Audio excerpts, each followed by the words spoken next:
Absolute value is definitely something that will be tested on the ACT.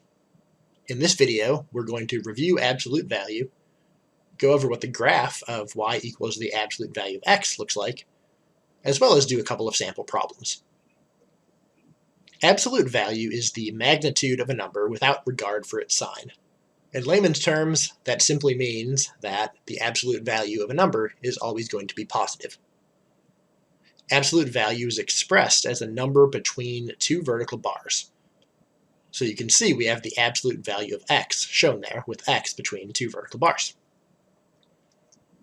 The graph of y equals the absolute value of x takes on a V shape.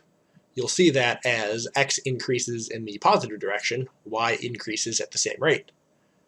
You can see that as x decreases, you can see that y increases at the same rate that x decreases.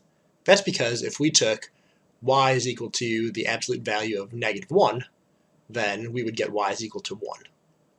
Same if we did y is equal to the absolute value of -2, we would get y is equal to 2.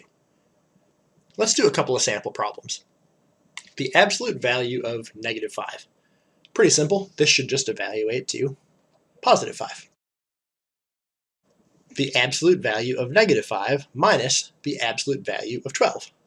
Well, this should just be 5 minus 12, or -7.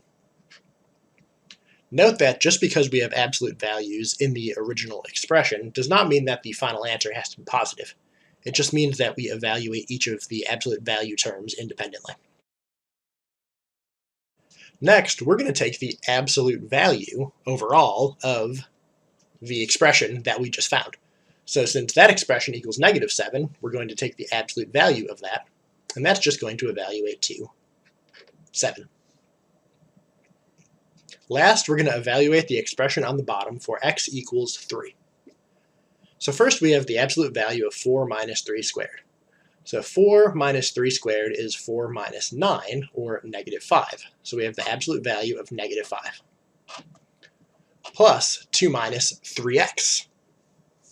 2 minus 3x, if x equals 3, is 2 minus 9, or -7. And that's an absolute value as well, so we'll take the absolute value of -7. And then we have the -7 term there.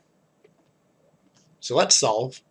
We have the absolute value of -5, which is 5, plus the absolute value of -7, which is 7, minus 7.